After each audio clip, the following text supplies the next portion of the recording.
10 years ago, 4 guys were demonized for refusing to pay entitled women for kids they did not father.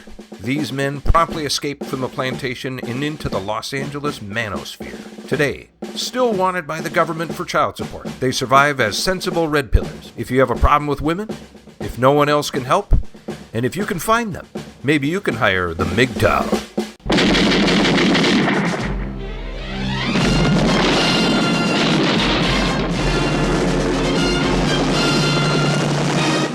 Imagine just how awesome it would be to have a children's TV show which openly showed us all the benefits of a single life.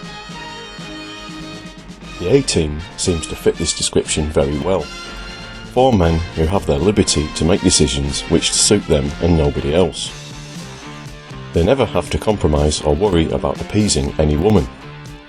If the gang want to spend their time turning scrap materials into a bizarre cannon which fires cabbages at bad guys, they are completely free to do so. No awkwardness, ingratitude, or having to oblige a selfish person who has no interest in anything beyond their own self-gratification. These men can operate as completely free agents, and it makes for really entertaining television as well. Because the team are single men, they can do what they want, when they want, with whoever they want, and for as long as they want. And that brings me to the first point of this video. Single men have more adventure in their lives. If you look carefully, you'll see that all our childhood heroes of movie and TV shows were completely free agents, not having to answer to any woman, especially a wife, and their lives could be taken in absolutely any direction that they wanted, leading to some very memorable scenarios.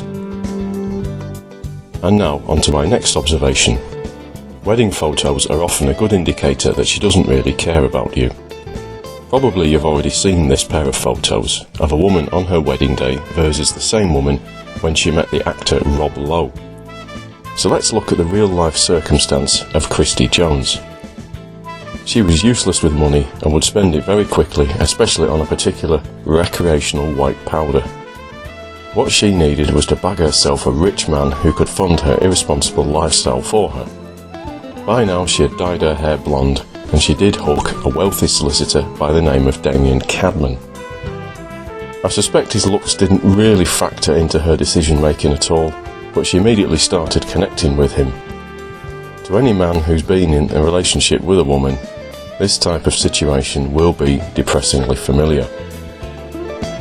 Next, of course, was the big expensive wedding, and you can already see her lack of interest in him. Damien is trying to speak to Christy and she's smiling for the cameras, but also seems to be saying to him, "Yeah, just stop talking to me, dickhead." There is just a complete lack of connection that he is blissfully unaware of.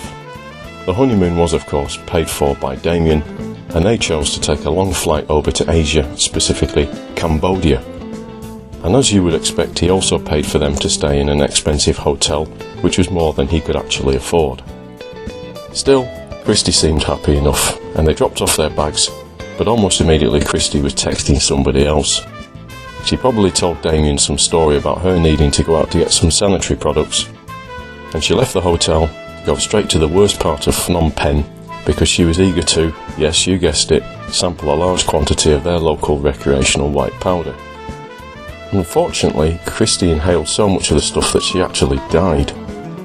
In this circumstance, I do feel very sorry for Damien, but it was really obvious that Christy wasn't marrying him for love.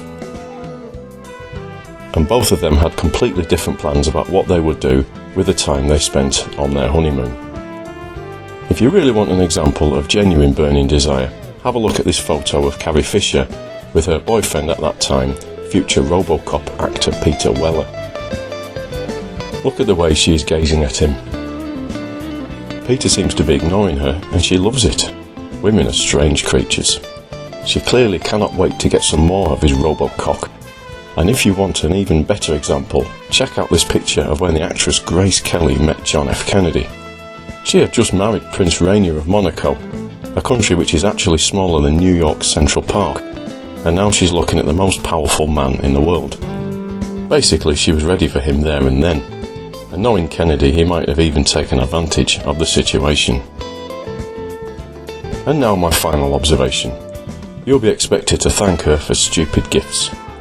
While I was married, I received, for my birthday, some Pokemon pyjamas, despite me never having shown the slightest bit of interest in Pokemon before.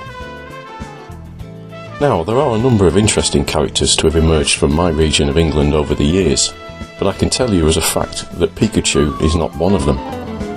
If I am awoken in the middle of the night by a disturbance and, being a man, I am expected to go downstairs and have a game of cricket with a guy's head, I'm not likely to instill much fear or respect into our burglar if I'm dressed like a 6-year-old girl. In fact, women will try to get you involved in all kinds of pointless decisions that you are not remotely interested in, when in fact you would much rather engage in a single man's world of adventure, as we previously mentioned. So there we have it, guys, some random points for us to consider. Let me know your experiences in the comments below, and I'll see you in the next video.